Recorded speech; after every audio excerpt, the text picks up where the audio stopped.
Bom dia a todos os nossos amigos ouvintes do vlog do Conde Lopé de la Villanueva. Desde já, eu agradeço as inúmeras doações que recebo dos meus inscritos e continue me ajudando nesta empreitada, tentando profissionalizar esse vlog, como também consagrando os conteúdos que são aqui expostos nos vídeos.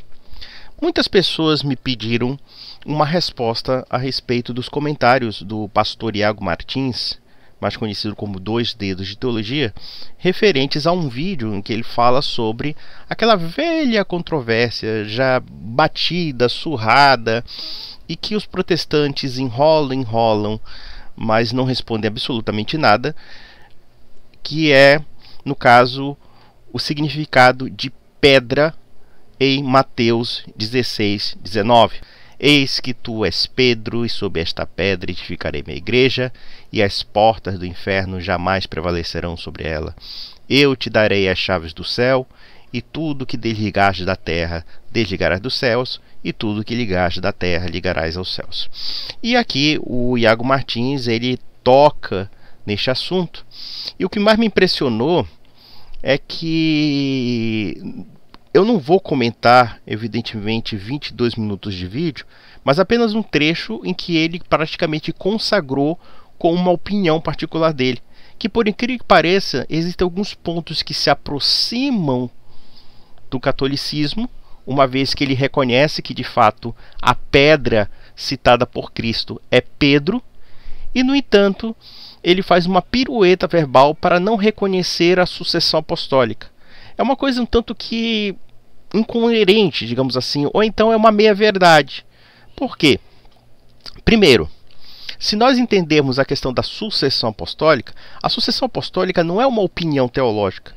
A sucessão apostólica não é uma invenção da igreja. A sucessão apostólica é um fato histórico. É isso que nós temos que entender. Evidentemente que a Bíblia não descreve a sucessão apostólica, porque a sucessão apostólica ocorreu muito posteriormente aos eventos narrados na própria Bíblia. Porém, a Bíblia retrata que os apóstolos têm discípulos, têm bispos, têm pessoas que são ordenadas justamente para substituí-los. E dentro dos documentos patrísticos, o relato da sucessão apostólica é um dado histórico inquestionável. Eu não sei por que o Iago Martins se bate com tantas piruetas verbais para negar a história.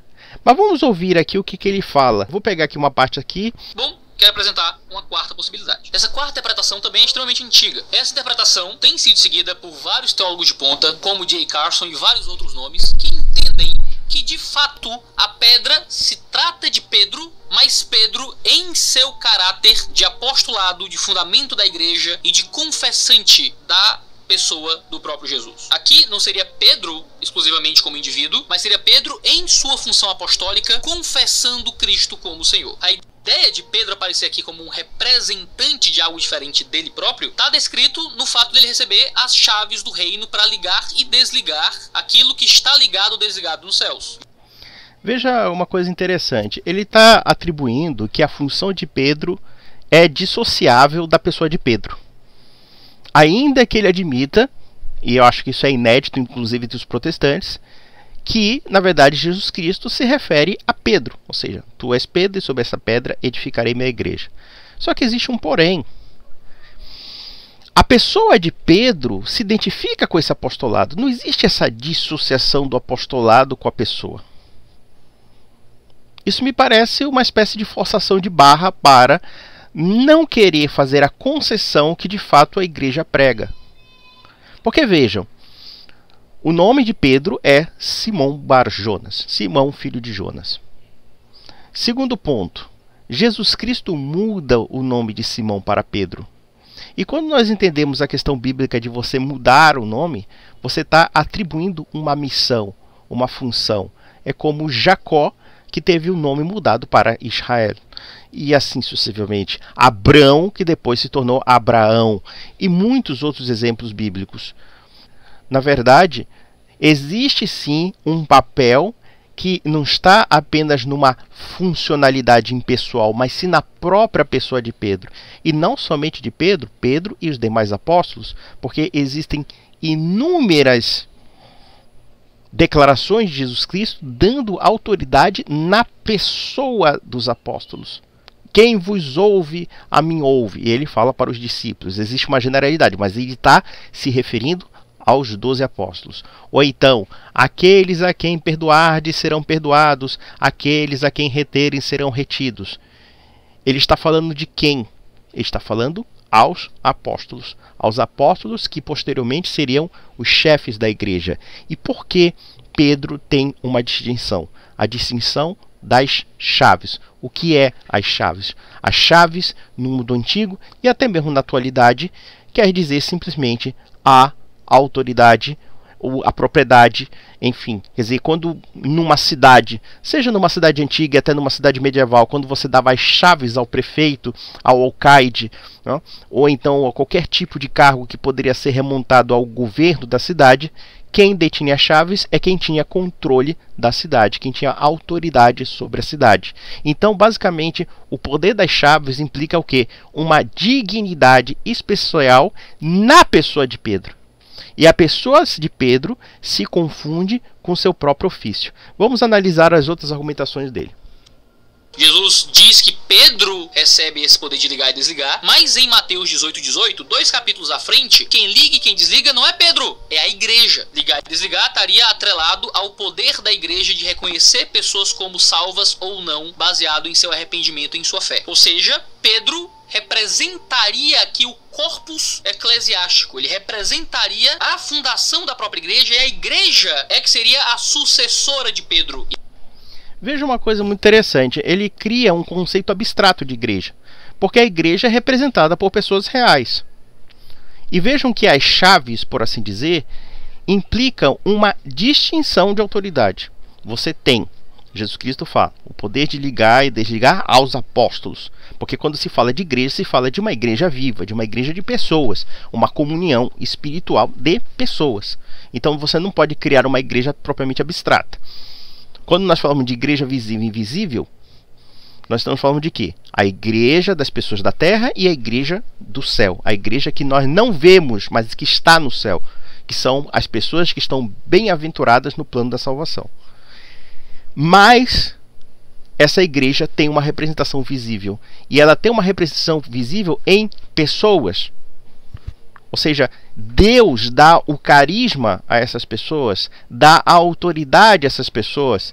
Evidentemente que, claro, nem tudo que Pedro falou, ou nem tudo que Paulo falou, necessariamente é inspirado, evidentemente. Mas Jesus Cristo deu o munus de ensinar a fé a essas pessoas, com todos os defeitos que elas tinham. Por que nós acreditamos nas cartas de Pedro? Por que nós acreditamos nas cartas de Paulo? Por que nós acreditamos nos evangelhos?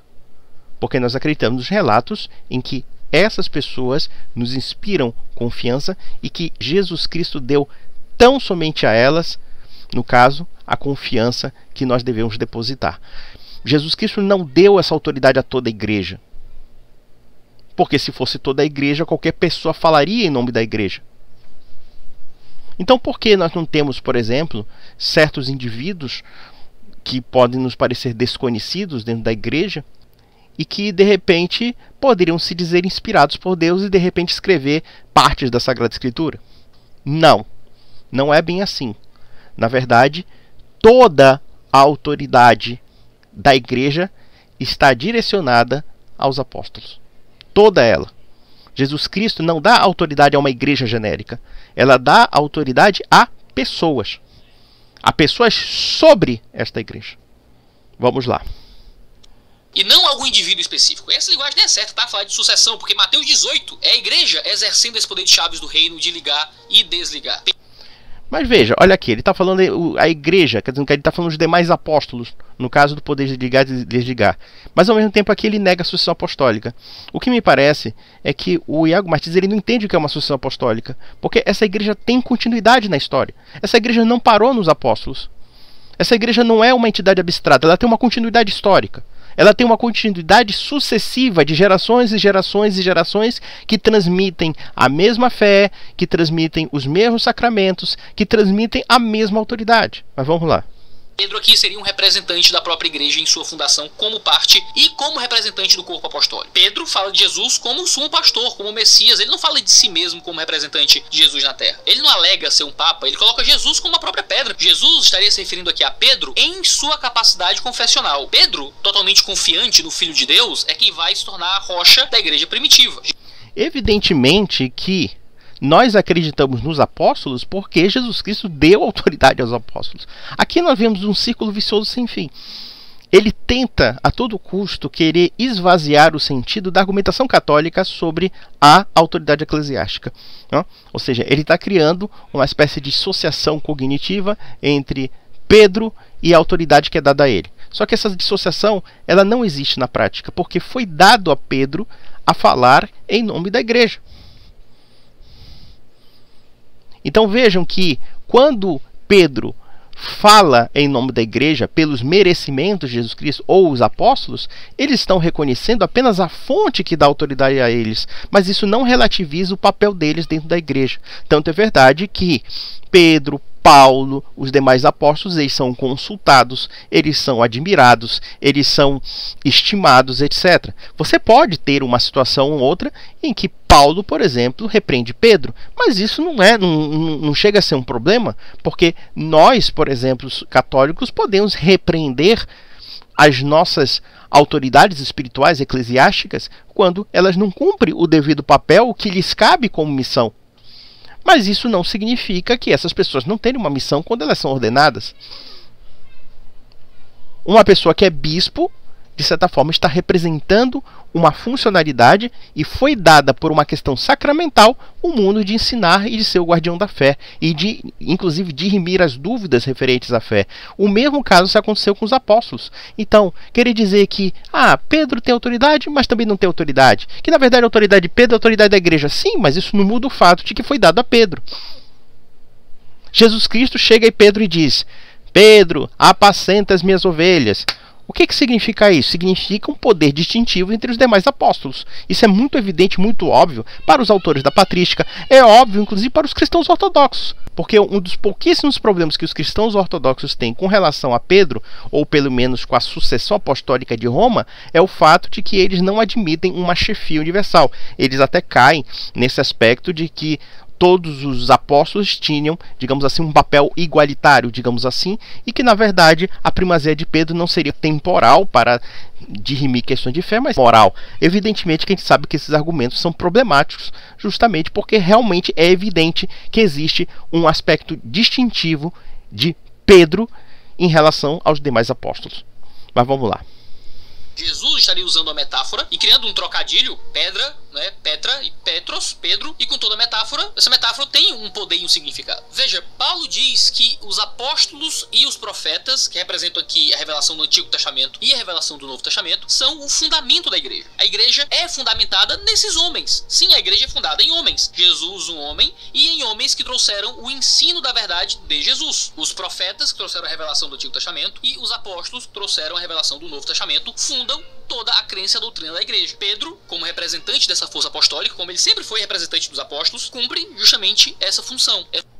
Eu acho muito interessante porque nós podemos até rezar para que o senhor Iago Martins se converta ao catolicismo, porque ele está cada vez mais chegando lá.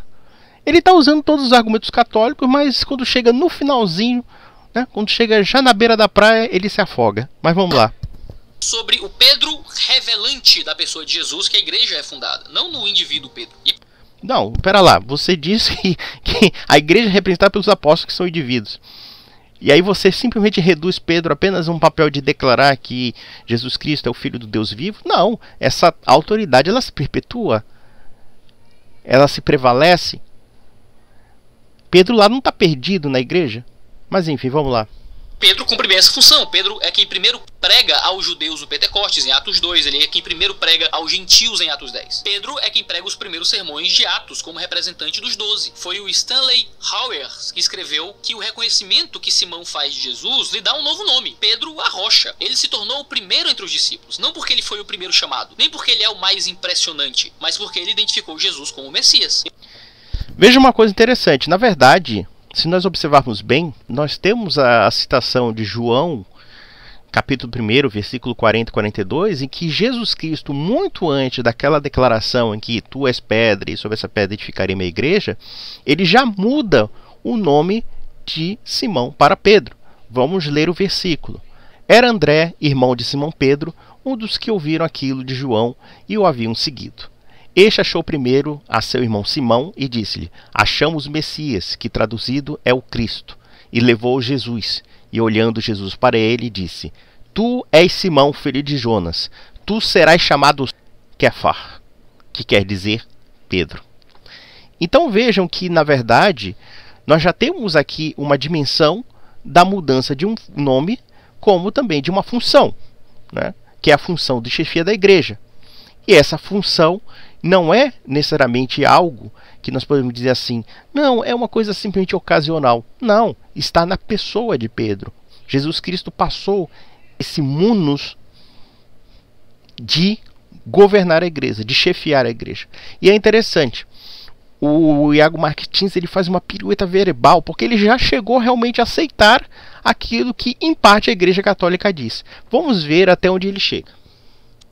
Esse novo status não implica que o papel dos discípulos foi diminuído. Ao contrário, a tarefa de Pedro é servir para que nenhum dos donos da igreja seja perdido. Um ponto que é muito perdido na interpretação católica é não perceber o contraste que Jesus faz aqui, né? Pedro olha para Jesus e diz: tu és o Cristo. E à frente Jesus diz: tu és Pedro. Existe uma identificação aqui e uma oposição. Jesus é o Cristo, Pedro não é. Jesus é o enviado, Pedro é alguém menor e diferente.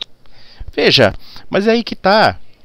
O fato de Pedro exercer autoridade, ele não exerce em seu nome, mas sim porque Cristo diz a ele. Então aqui, veja, na verdade não é o problema da interpretação católica.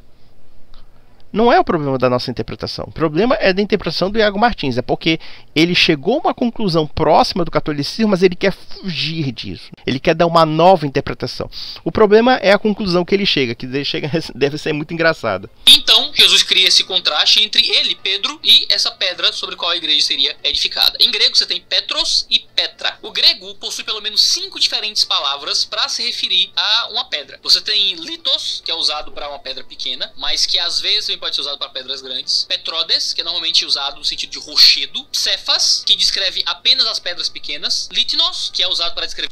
Veja que Cefas ou Kefas não é em si uma palavra grega, uma palavra aramaica. Tá, mas vamos lá. Feitos de pedra. E Petra, que é normalmente usado para descrever grandes rochas, como o fundamento de uma casa, ou para descrever uma pedra de tropeço sobre a qual você cai. A escolha de Jesus não é em vão. Jesus escolhe uma palavra específica. Ele intencionalmente escolheu a palavra que fosse bem parecida com Petros nessa metáfora. E então aqui a gente teria um trocadilho. Cefas, que geralmente é usado para escrever apenas pequenas pedras. Pedro, tu és Cefas, que é traduzido por Pedro. E sobre esta Petra, aqui um rochedo. Ele não usa Cefas, ele usa Petra. Construirei e edificarei a minha igreja. E aqui surgem algumas polêmicas. Alguns vão tentar argumentar que, na verdade, Petros pode escrever outros tipos de pedra, mas a gente tem determinada evidência para entender que existe realmente um trocadilho aqui. Literalmente seria: tu és pedrinha, e sobre esta pedra edificarei a minha igreja. Como é que aquele que é pedrinha se torna uma pedrona, um rochedo? É justamente naquilo que ele confessa. Veja uma coisa, a questão do Petros e Petra é uma controvérsia que já foi dirimida, porque, por exemplo, essa questão da confissão de Pedro ser a pedra, ou de ser a própria pessoa de Pedro, isso foi muito discutido na patrística, e os patrísticos chegaram à conclusão de que esses sentidos eles não são necessariamente contrastantes. Porque você pode admitir dentro de um versículo bíblico várias interpretações que em particular eles não se anulam. Então veja, por exemplo, você pode falar que Petros e Petra está ligado à confissão de Pedro, mas ao mesmo tempo Petros e Petra está ligado ao fato de que pela confissão de Pedro, ele acaba encarnando uma autoridade delegada pelo próprio Cristo. Se Cristo é retratado como uma pedra em que seu povo rejeita, aquela pedra que foi rejeitada, não é interessante que um discípulo de Cristo seja chamado também de pedra? E que quem dá esse nome, na verdade, é o próprio Cristo? Isso não é uma representação de transferência de autoridade? Evidentemente que Jesus Cristo não está dizendo que Pedro será um deus ou coisa parecida. Não. Ele está dizendo que aquela pessoa falará em nome dele, exercerá uma chefia em nome dele. É isso que nós temos que entender. Mas vamos lá. E isso é interessante, porque a partir do momento em que a igreja não é fundada sobre Pedro, o indivíduo, mas é fundada sobre Pedro, o representante dos apóstolos que declara Jesus como Cristo, nós temos a ideia de que Pedro não é a pedra por causa de algo próprio a ele. William Hendriksen vai argumentar que não é Pedro naturalmente Pedro, o homem Pedro, mas é Pedro como produto da graça, porque foi o Pai quem revelou aquela verdade a Pedro, e não o Pedro sozinho, mas Pedro com seus iguais. Pedro era o primeiro entre os iguais, Pedro era o primeiro entre os apóstolos, e é por isso que a autoridade que é dada a Pedro de ligar e desligar é a mesma autoridade que é dada a toda a igreja em Mateus 18. Eu acho muito interessante que o Iago Martins, ele está praticamente falando toda a doutrina católica, mas não se deu conta disso. E mais além, ele faz uma pirueta verbal para negar o fato de que a pessoa de Pedro adquire autoridade não pelos merecimentos de Pedro, mas pelos merecimentos do próprio Cristo. E qual seria a autoridade que seria definida, se não em nome de uma pessoa que testemunhou, e de uma pessoa cuja graça de Deus, o próprio Deus revelou a ele, e ele falou para o próprio Cristo: tu és o Filho do Deus vivo. Não está evidente demais que, ao mesmo tempo que ele fala, né, olha, Pedro detém a chefia. Isso quem está falando aqui é o Iago Martins. Pedro detém a chefia. Mas a igreja tem o poder por igual. Eu disse, não, pera lá. Quando você detém a chefia, você tem uma hierarquia superior a outros demais membros da igreja. Então você não pode dizer necessariamente que a igreja tem autoridade, mas essa autoridade não é exercida por ninguém. Aqui, o Iago Martins está se complicando todo. Ele está se complicando todo por uma razão muito simples. Ele não quer dar o braço a torcer. Que no fundo, ele está reconhecendo que existe uma certa verdade dentro daquilo que o catolicismo prega. O problema é claro, porque se ele admitir realmente que existe uma chefia universal entre os apóstolos, ou uma chefia sobre toda a igreja, uma chefia representativa, e essa chefia de fato teve uma sucessão apostólica, então o Iago Martins vai ter que admitir necessariamente que o Papa, ou seja, claro que o termo Papa é muito posterior ao próprio cargo que foi exercido por Pedro, né, que no caso é o bispo de Roma. Ninguém vai negar que Pedro teve sucessores que foram bispos de Roma. E que podemos dizer até por um empréstimo, embora essa terminologia não seja usada, ou pelo menos não há uma definição formal na Bíblia, que talvez Pedro fosse o primeiro Papa, por assim dizer, né? Pelo fato de que os bispos posteriores, os bispos de Roma posteriores, herdaram o seu papel de munus de chefia universal da igreja. Mas vamos lá. Pedro não recebe algo que a igreja não recebe. A igreja recebe o poder das chaves tanto quanto Pedro recebeu, justamente porque Pedro está recebendo aqui algo como representante da própria igreja. Veja uma coisa, isso não é verdadeiro. A igreja não recebe o poder das chaves. Onde é que está escrito na Bíblia que se recebe o poder das chaves? Quando nós vemos em Mateus 18, não há o poder de ligar e desligar, mas o poder das chaves é só dado a Pedro. Jesus Cristo fala, eu te darei as chaves do céu. Então aqui é uma coisa um tanto forçada do Iago Martins. Porque se por um lado existe evidentemente o poder dos apóstolos de ligar e desligar, mas existe um poder das chaves, que é o quê? A decisão final sobre tudo que envolve a igreja. Evidentemente que um bispo católico tem o poder de excomungar. Mas, por exemplo, uma pessoa pode apelar ao Papa. Temos um caso, por exemplo, que aconteceu no Brasil, de um padre que falou algumas insanidades anticatólicas, né, como padre, e ele foi excomungado pelo bispo. E depois ele foi apelar ao Papa, e o Papa encerrou a questão. Você vai ficar sendo excomungado até você se retratar. E aí acabou. Simples assim. Mas vamos lá. Mas aí você me diz, mas Iago, no aramaico não tem essa divisão entre Petros e Petra. Você só tem uma palavra só em hebraico, Cefas, e acabou. Mas veja, nós não fazemos exegese remontando as palavras em hebraico. O modo como os autores escreveram as passagens possui uma intenção, e toda escolha de palavras possui um significado. Eles escreveram em grego e a gente faz exegese na escrita em grego.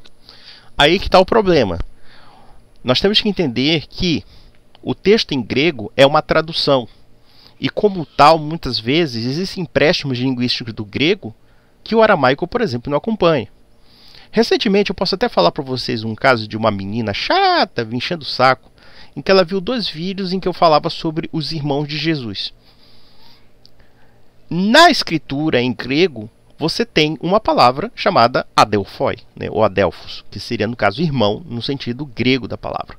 Só que no aramaico e na estrutura da família hebraica, da família judaica, essa terminologia ela não existe. Não existe uma palavra para você falar adelphoi ou adelphos. Você tem simplesmente uma palavra em aramaico ou hebraico para falar que simplesmente ele é um colateral seu.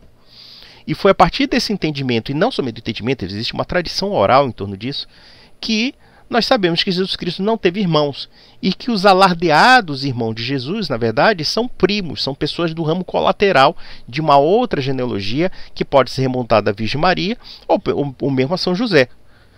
Então vejam que, na verdade, essa história de dizer que nós temos que interpretar a partir das fontes gregas, alto lá.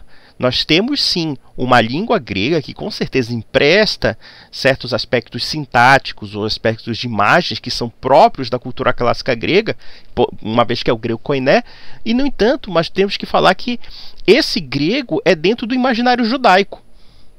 Então nós não podemos ignorar o fato de que uma tradução, muitas vezes, ou seja, a tradução de uma cultura para outra, ou seja, uma mensagem judaica dentro de uma cultura e de uma linguagem grega, são muitas vezes empréstimos e aproximações que nem sempre são totalmente traduzíveis de um idioma para outro. Então, quando nós falamos que eis que tu és Pedro, sobre essa pedra edificarei minha igreja, ou no aramaico, eis que tu és Kefa, e sobre esta Kefa edificarei minha igreja, ou seja, não existe essa diferenciação, e vejam que Petros e Petra, mesmo no século I, já não existia mais essa diferenciação ela existia 5 séculos antes. Existe uma discussão em torno disso com relação ao grego. Olha que eu não sou estudioso de grego, apenas eu li, né, alguns artigos sobre o assunto. Eu não sou um estudioso de grego, então eu sou um leigo no assunto. Posso admitir para vocês isso. Mas o que eu posso admitir também é que nós não podemos interpretar apenas dentro somente das feições gregas. Nós temos o que? Uma cultura helenística judaica. Uma cultura judaica dentro do mundo grego. E essa cultura, evidentemente, ela se intercambia. Ela tem uma troca. Ela tem uma tentativa de traduzir os caracteres judaicos dentro do mundo clássico. E, portanto, não se pode também se fechar somente numa linguagem eminentemente grega. Vamos lá. E não é uma tentativa de remontar o que foi dito em hebraico, tá? Isso é um erro que a gente não pode cometer. Em grego, existe o registro desse trocadilho. E é em grego que a gente considera a interpretação da passagem. Não, aí que tá. Tudo bem. É em grego. Mas nós estamos falando de judeus. E nós estamos falando de uma mentalidade judaica. Então, pronto. Então, a gente não pode simplesmente cair numa radical textualidade bíblica e negar que existem elementos que são extra-bíblicos. E que são, inclusive, elementos que complementam o entendimento da Bíblia, mesmo ela sendo escrita em grego. Vamos lá. Você diz como um protestante padrão, Iago, é tão estranho pensar em Pedro como alguém que recebe parte desse poder de pedra, mas é só, o Charles Talbot nos lembra que Abraão foi chamado de pedra sobre a qual Deus construiu sua antiga congregação. Então não seria um absurdo Pedro também ser a pedra sobre a qual Deus constrói a nova congregação. Vê só que coisa interessante. Ao fazer desse Pedro representando o poder dos apóstolos de revelar e de trazer a verdade de Deus, de fundamentar a igreja, Jesus indica que a igreja precisará ser construída por ele, pelo próprio Cristo, porque o inferno vai tentar destruir aquilo que Jesus está construindo. Ai meu Deus do céu, eu até agora estou querendo entender a ideia dele. Porque, por exemplo, ele acha que a autoridade de Pedro é só uma confissão. Não, não é uma confissão, não se limita a isso. A autoridade de Pedro não está ligada somente a uma confissão que ele fez a Jesus Cristo. A autoridade de Pedro está dentro de um critério de continuidade de chefia e como uma referência entre os apóstolos. Mas é aquela história. Os protestantes, quando eles chegam perto do catolicismo, eles sempre têm que desviar, né? Mas vamos lá. Não é a tarefa de Pedro assegurar ou salvar a igreja, ou tentar garantir a existência da igreja. A missão dele é manter a igreja na missão de ser testemunha do Messias, do Filho do Deus vivo. É Jesus quem edifica a igreja. Veja, se Pedro tem a missão de testemunhar para a comunidade, então ele tem uma relação de chefia, ele tem uma relação de autoridade sobre essa igreja. Evidentemente que Jesus Cristo é o cabeça da igreja e existe um corpo místico. Mas isso não nega o fato de que existe uma autoridade, uma chefia que fala em nome da igreja. É muito simples, Iago Martins. Você está enrolando, fazendo uma pirueta para dizer o seguinte, sabe o que é?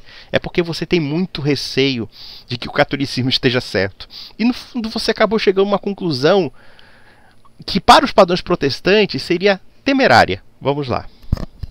Nos mostra sabedoria ao nos fazer notar que Pedro, levado pelo seu status, repreende Jesus porque vê a morte como um impedimento para a vitória do reino e não vê a ressurreição como um triunfo. Ele diz: aquele sobre quem a igreja deveria ser edificada segue seus ancestrais Adão e Eva ao presumir saber mais que Deus o que Deus deseja. A igreja aprende de Pedro que nossa fidelidade começa com a confissão do pecado. Nós devidamente cremos porque Jesus nos disse para crer que Deus nunca abandonará a igreja. O mundo nunca estará sem testemunho fiel. Porém, a igreja que tem Pedro como a rocha sobre a qual permanecer deve também ser capaz de reconhecer que frequentemente somos os primeiros a trair o que fomos dados. O que é que isso tudo significa no fim das contas? Primeiro, as 3 interpretações mais correntes que você vai ter na internet de quem é a pedra da igreja é Pedro, e Pedro como primeiro papa. É Jesus, porque Pedro não pode ser. É a confissão de Pedro, pura e simplesmente. São interpretações que não pegam a completude do que Jesus está dizendo aqui. As 3 interpretações juntas têm um sentido poderoso, que Pedro declarando quem é Jesus é que recebe esse poder de fundamento do que é a igreja. Daí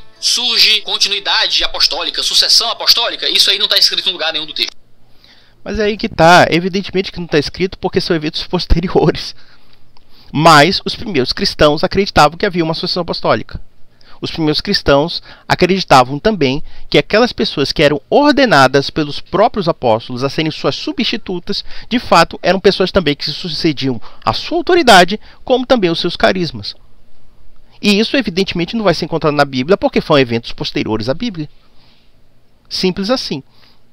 Se pegarmos, por exemplo, textos da patrística, Clemente, São Clemente Romano, se pegarmos, por exemplo, textos de São Inácio de Antioquia, ou então, talvez um texto que descreva com muito mais profundidade a questão da sucessão apostólica, e detalhe, ele coloca a sucessão de Pedro como a mais significativa, que é São Irineu de Lyon, no livro Adversos Hereses, ou seja, contra as heresias, e que ele coloca a sucessão de Pedro e Paulo, porque ele reitera que Paulo também morreu em Roma, mas ele fala ao munus da autoridade de Pedro. E detalhe, dentro da tradição católica, e não somente católica, mas também até ortodoxa, Pedro tem sucessores tanto na igreja de Antioquia, que até hoje existe na Turquia, a igreja de Antioquia, e detalhe, a igreja de Antioquia, se não me falha a memória, é um pouco dividida, porque tem a igreja que é ligada a Roma e tem a igreja que é ortodoxa, e portanto ela é autocéfala, ela se autogoverna ali, uma brigazinha lá em Antioquia. Mas aí perguntamos, por que não em Antioquia, mas sim em Roma? Porque em Roma é que se definiu de fato a sucessão do munus de ensinar, o munus de orientar, o munus de ter as chaves do céu. Se consagrou na igreja de Roma e nenhuma outra igreja mais. Então veja, aqui é uma pirueta total, uma tentativa assim de dizer, não, eu não quero admitir que os católicos estão certos, mas tudo bem, vamos lá. Ou seja, quem é a pedra da igreja? É Pedro como representante do corpo apostólico, revelando Jesus como Messias. Opa! Eu não acredito que um protestante teria falado isso. Mas tudo bem, olha, nós temos que agradecer porque eu acho que o Iago Martins está começando a sentir a graça de Deus e observando que existem alguns pontos de verdade na Igreja Católica. Mas vamos lá. Essa tem sido a minha posição, é a posição de vários outros teólogos. Alguns protestantes têm medo dessa posição porque acham que isso é assentir ao catolicismo de alguma forma, mas não é. Veja, várias pesquisas têm mostrado que o primeiro papa da igreja, né, o primeiro grande líder da igreja, não foi Pedro, foi Tiago. Foi o pastor da igreja em Jerusalém, foi o primeiro grande pastor, o primeiro grande bispo, papa daquele período. Olha só que pirueta verbal. Ele coloca Tiago no meio pelo fato de ser bispo de Jerusalém. Só que não. Só que a questão é o seguinte: quem de fato detinha a última palavra era Pedro. Ele está dizendo assim, olha, eu acho que não aproxima do catolicismo. Claro que não aproxima, porque é que a pessoa já pensou, Iago Martins, se você se converte ao catolicismo? Quantas boquinhas você vai perder aí deixando os evangélicos? Porque, claro, você criou o seu mundo meio evangélico, você criou suas amizades no meio evangélico. Aliás, uma das grandes questões e até uns grandes problemas quando uma pessoa que é protestante se converte ao catolicismo é porque ele tem que praticamente mudar todo o seu ambiente social, todo o seu ambiente de vida. Eu falo isso por experiência assim de ver certas pessoas que tiveram grandes dificuldades, inclusive, desse tipo de conversão, porque primeiro, claro, ele vai ser mal visto entre os protestantes. Esse é o primeiro ponto. O segundo ponto é que, lamentavelmente, eu acho que a Igreja Católica tem um problema muito sério no sentido de comunidade mesmo. Às vezes o sujeito devia ser mais recepcionado. Poxa, esse irmão aqui voltou esse filho pródigo aqui do protestantismo voltou à verdadeira casa do pai. Quer dizer, infelizmente, a igreja não se deu conta, ou pelo menos eu acho que a igreja brasileira nesse sentido, dessa tentativa de aproximação daqueles protestantes que se convertem ao catolicismo, né? Então, é claro, deve ser muito difícil você admitir isso. Mas enfim, vamos lá. Pedro. Então como é que Tiago, que foi o primeiro grande líder da igreja, assumindo essa função que deveria ter sido de Pedro de alguma forma? Porque essa é uma implicação que não está na passagem. Não existe sucessão apostólica na passagem, não existe a ideia de que esse papel de Pedro continuaria para várias outras pessoas. A gente tem a indicação de que a própria igreja recebe as chaves do reino tanto quanto Pedro, porque Pedro representa justamente a fundação da igreja com os apóstolos, construindo doutrina, trazendo revelação de quem é o Cristo. Pedro, o pecador falho, que mais à frente, quando revela outra coisa, se torna pedra de tropeço ao invés de pedra de fundamento, se torna de Satanás ao invés de um representante da igreja. É o Pedro pecador e falho, que é apenas no seu exercício de construção da igreja é que recebe esse papel de ser a nossa pedra. Sim, a igreja está fundamentada nos apóstolos. Paulo é quem diz que nós estamos edificados sobre os fundamentos dos apóstolos, dos profetas. Veja uma coisa aqui é uma confusão doida entre o conceito de autoridade, etc. Veja, ser bispo de Jerusalém não quer dizer que seja autoridade universal. Uma coisa não tem nada a ver com a outra, tá? O fato de Tiago ter exercido um magistério em Jerusalém não quer dizer absolutamente nada. Inclusive, a igreja de Jerusalém praticamente desapareceu no ano 70, quando houve a Guerra dos Judeus, que nós conhecemos muito bem na obra de Flávio Josefo. Por outro lado, nós temos aqui uma outra confusão, que parece que Jesus Cristo teve uma espécie de crise de transtorno bipolar, só pode, né, na interpretação, porque isso era a interpretação mais antiga do Iago Martins, que ele parece que até que mudou de ideia, porque eu me lembro que ele falava que a pedra em Mateus 16:19 não era Pedro, era a confissão de Pedro, não sei o quê, porque em outra cena Jesus Cristo diz que quando Pedro duvida de algum ponto da palavra de Jesus, Jesus Cristo fala, você é escândalo. Né? Escândalo no grego pode ser traduzido, ou pelo menos se tenta traduzir, para mim é uma forçação, que é o pedra de tropeço, como ele coloca. Aí parece que Jesus Cristo dá as chaves do céu a Pedro e depois diz assim, olha, quer saber, me dá essa chave de volta, você é um crápula, um safado, sem vergonha, um medroso, enfim. Não funciona assim. A palavra de Jesus não muda. Quando Jesus repreende Pedro, ele tem autoridade para repreender Pedro, evidentemente ele é o próprio Deus repreendendo Pedro. Mas o que isso muda no fato de ele confiar em Pedro, em certas questões, e não confiar em outras? Pedro traiu Jesus Cristo também, ou seja, ele negou Jesus Cristo 3 vezes, mas a autoridade não foi dissipada por causa disso. Na verdade, se entendermos bem como essa autoridade se define, nós podemos dizer que essa autoridade foi um verdadeiro encargo, um verdadeiro peso nas costas de Pedro. Um peso que talvez muitas pessoas não suportariam. Vejam que, segundo uma certa tradição, quando Pedro foi crucificado, porque é o que se relata, né? Ele foi crucificado, ele foi martirizado, ele pediu, inclusive, para que se colocasse a cruz de cabeça para baixo, porque se colocasse de cabeça para cima, ele não seria digno de ser crucificado como o próprio Cristo. Aí nós temos uns satanistas idiotas que botam o crucifixo de cabeça para baixo, achando que está nos ofendendo, aí nós católicos vamos, olha só, aquilo ali é a cruz de São Pedro. Mas enfim, mas vejam, onde é que eu quero chegar aqui? É que em todo o vídeo, o Iago Martins reconhece de fato a validade da interpretação católica. O problema é que ele quer negar que essa validade gerou uma sucessão, gerou um critério de autoridade nas pessoas que foram indicadas pelo próprio Cristo. Porque se houvesse um cargo distinto da de Pedro, como ele está afirmando, e não indissociável da pessoa de Pedro, ele não teria mudado o nome de Simão para Pedro, ele não teria dado as chaves para Pedro, ele não teria dito para Pedro, apacenta minhas ovelhas, seu medroso. Não. E em nenhum momento ele tira a autoridade de Pedro. Ele repreende Pedro quando Pedro fala besteira. Como Paulo repreende Pedro quando Pedro começa a ter um jogo, digamos assim, um círculo vicioso com relação aos ebionitas, aos judaizantes da igreja. E nós sabemos que a primeira grande crise da igreja foi a crise judaizante. Tinha gente que não queria largar as prescrições judaicas. Então vejam que tem certas questões aqui que ele acaba enrolando. Enrolando por quê? Porque no fundo, ele está chegando próximo da conclusão católica sobre a figura de Pedro. Graças a Deus por esses homens, os fundadores da igreja, instrumento de Deus para revelar a verdade do Senhor para nós nas epístolas, nas cartas, nos evangelhos, revelando que Cristo é o Filho do Deus vivo. Estar fundado na pedra. Não é seguir Roma. Estar fundado na pedra. É seguir as verdades sobre Jesus que nos foram reveladas por Pedro e por aqueles que ele estava representando naquele momento. Então veja, não caberia me delongar muito, mas é aquela história. Sim, meu filho, mas só que Pedro morreu em Roma e deixou os sucessores em Roma. Então você vai ter que engolir Roma. Porque foi Roma que definiu os critérios da fé que você e eu seguimos.